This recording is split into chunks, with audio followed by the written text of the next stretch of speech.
I was in MR.BEAST games, aka MR.BEAST Squid Games. I'm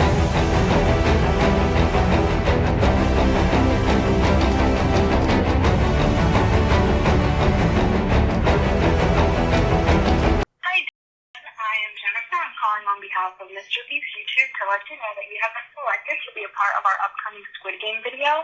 So, I've been keeping this on the down low.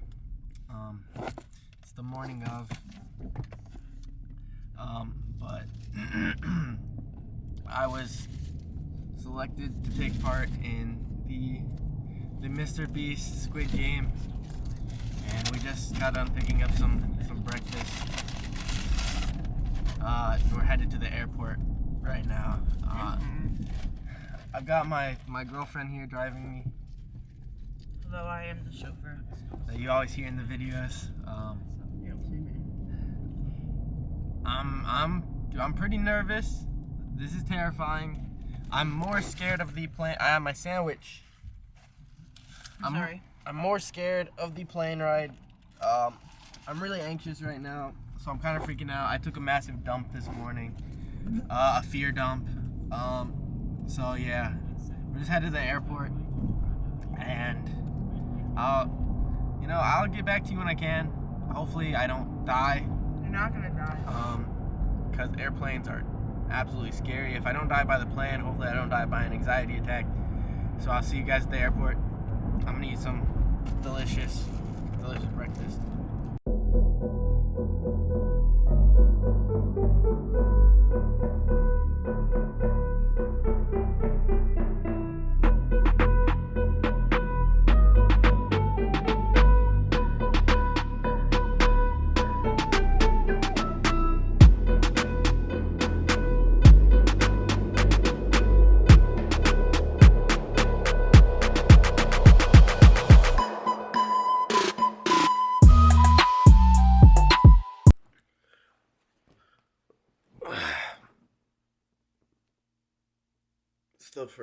It's the first morning of the first day. It's really early if you can't tell. It's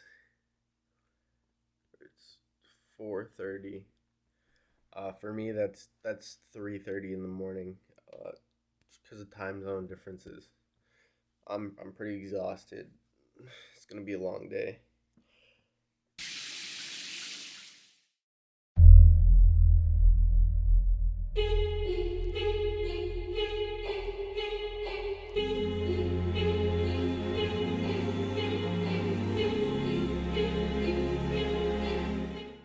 Okay, just a warning, there's going to be quite a few cuts between me at the hotel and me back at home after I got back, because while I was at the hotel, I probably broke my NDA in several different ways, and to avoid getting sued, I'm going to compile these clips together that better explain my experience. So, it's the morning after the first day, and I was too tired to pick up my camera last night. I was literally exhausted. I'm going to explain what basically kind of happened. We got there at like 5 a.m., 5:30 a.m.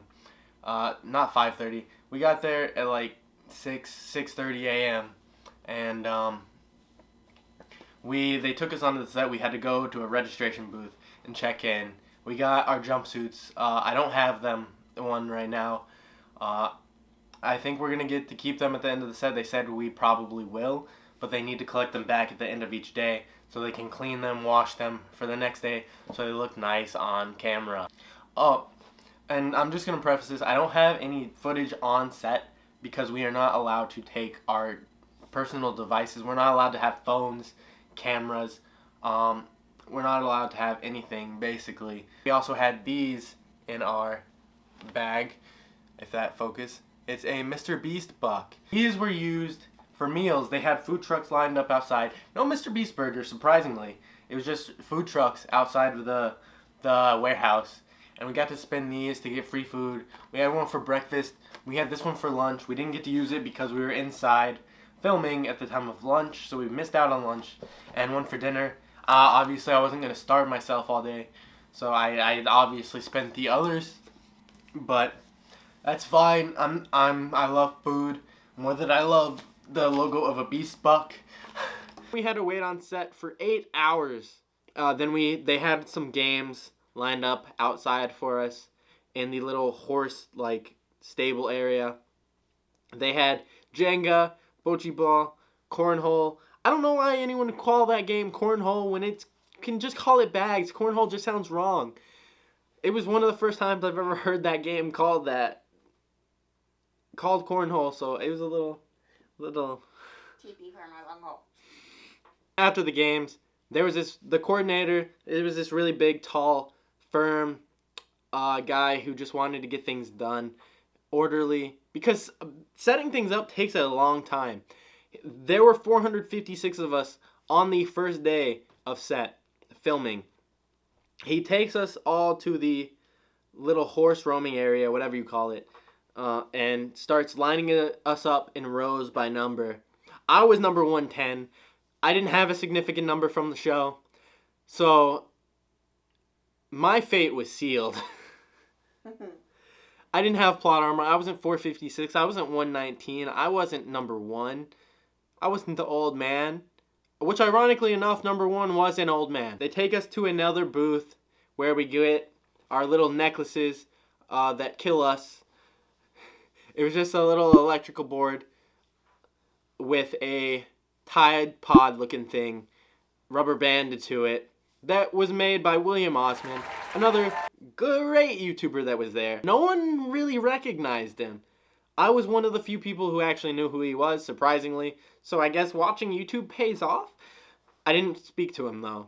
I have too much anxiety for that. We had those little necklaces that went under our shirt, and they brought us in. They also put an iPhone in a holder on each of our arms that we didn't get to use because they took us on set and it failed. Everything sucked. Everything didn't work. We crashed the internet for this whole building. We were standing there on red lights for more than 10 minutes, cramping and shaking, because we were already standing all day. And that hurts when they're standing here like this, hands up in the air, for 12 to 15 minutes at a time. We had an hour time limit to get to the finish, but that still wasn't going to be enough time for most people. So they canceled the day. They got us some waters, because they didn't know the internet was down at the time. And they went to check it out, and they came back, canceled the day, and just because of the delay, they issued $1,000 for everyone that came there that day, and an additional $1,000 for being on set at all. That was the end of day 1. It was a major failure, but it was still an okay time. I made some friends on my first day, and we got to see the set for the first time, which was amazing, because even the real life set didn't get made like this one. They had to use CGI walls for the original set of the actual show. This was painted. This was put up fantastically. The little girl doll at the end was crafted beautifully. I believe someone on TikTok posted a creation video of how she was made and delivered. She didn't move. At least they didn't make the doll move while we were on set. It was a little disappointing, but yeah, we had to come back the next day.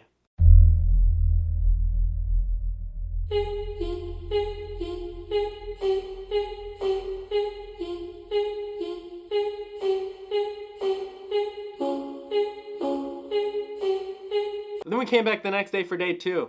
We had to do everything from the previous day all over again. So we did the same things as before, just as long, same procedures. They took us back in for the red light, green light game again. We witnessed the set for the second time and had to pretend like we saw it again for the first time, which was fantastic because of film continuity. So yeah, we kicked off red light, green light. The phones were gone. We still had the necklaces. No more internet for this game. They brought in more red guards to watch every single body. And it worked. Because a lot of people got out. More than 100 people got out. But before you know it, 30 seconds were left. And this was the most tense thing that I've ever felt in my life. My ass cheeks were clenched. Hardest they ever have been. I was sweating. My body was shaking really hard. My leg was doing the stanky leg. And because I just felt all these eyes and 456 people around me just still with tense pressure. And there were people around me getting their little necklaces popped left and right. At one point, there was this girl behind me, and her little necklace full of full of a questionable liquid just popped, and it went all over my back. And then 20 seconds were left, and I was there right there at the end. And he does the most devious thing ever. He goes red light, and I take the biggest step. And the person in front of me had a GoPro right at my face. I thought I was gone, but I was staying still just in case. And I look towards the GoPro and this dude in front of me, and I'm passing my legacy on to him. I just whisper in his ear, and I say, "You're gonna win this for me, man." But I look down, and I'm not popping. My little necklace is still intact. I'm saved. The gods are looking over me. I have plot armor after all. And then he says green light, and I bolt across that finish line. The dude in front of me makes it too, and we're moving on to the next round, baby. And then he offers us money to get out, and so many people got out. At least 25 people got out. And then we had to go do the Dalgona Candy Challenge. The set's amazing. Once again, the set is so freaking cool. They have the slide. It's huge. No one could get on it. Only Carl was allowed on it, because if you touched it, it wobbled like hell. It was not sturdy. The swing moved. You could swing on it. People were allowed to swing on it, but people eventually got kicked off because they almost tipped the swing over and almost hurt quite a few people. So how they had this set up were, there were 4 doors, basically 4 panels with question marks on them, and you had to eventually choose a line to get into, and that would correspond with which shape you were gonna get. It was random. It was completely random. It was a mystery to everyone, and I decided to move to the 3rd. Everyone was really giddy at this point, and let me just say, this challenge was a lot easier than I expected. But yeah, we get in our lines, and they start breaking down the panels. They were made of glass, so they couldn't bust them at first with a regular hammer, so they eventually got a sledgehammer out. They started with the left. The left got revealed. It was a star. Everyone went crazy because they thought it was going to be the umbrella. And then my line came, the 3rd line. He breaks into it, and it gets revealed that it was the circle. We're good. We're good, dude. I'm winning this. Then second was the triangle, and the first was the umbrella. When the umbrella was unveiled, I'm sure you've already seen, but people were not happy. They looked so sad, and people even started crying because they knew that their journey was probably over. And at the end, only 4 umbrellas made it. And we start going. I just do it like anyone else would, carefully, and it breaks out, and I'm on to the next round. And then they bring us back to the piggy bank room.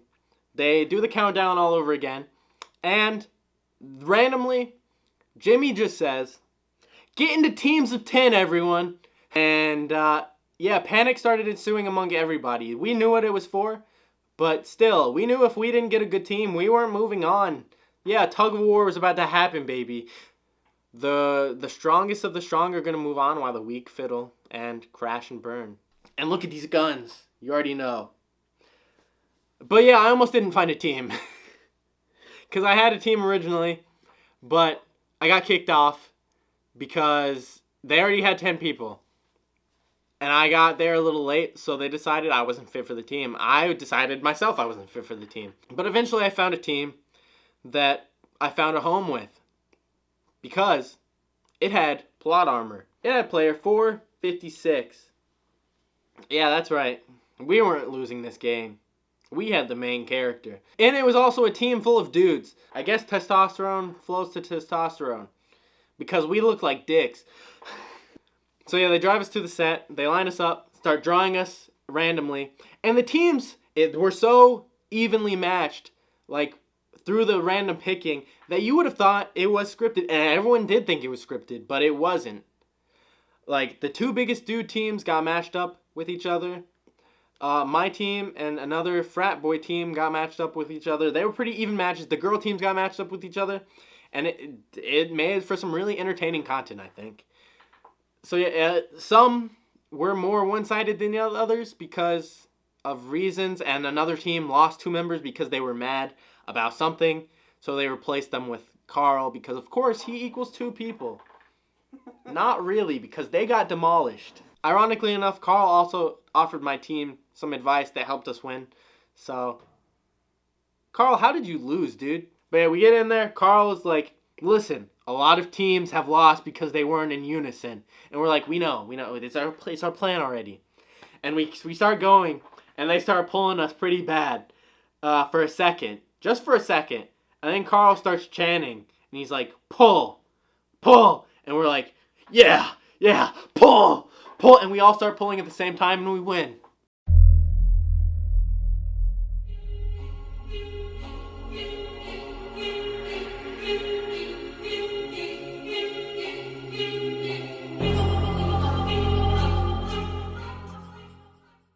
I got out on an ad read, the little paper flip dachi game. They threw it in to get people out before the glass bridge. It's a little disappointing. It's a disappointing way to go out, but you know, it is what it is. Yeah, I think things could have been done a tiny bit better there, because there were 30 people left, and he wanted to reduce it down to 15. Yeah, that's it. That's it for the hotel. That's it for my journey in North Carolina. The MR.BEAST games. So yeah, I'll see you guys then.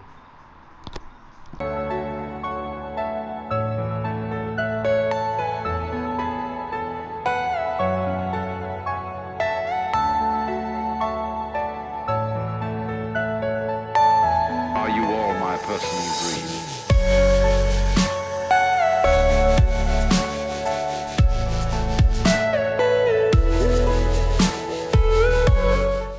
But yeah, that was my MR.BEAST Squid Game experience. It didn't quite end the way I wanted it to, but it is what it is. I hope you guys enjoyed this video, and I'll see you guys in the next one.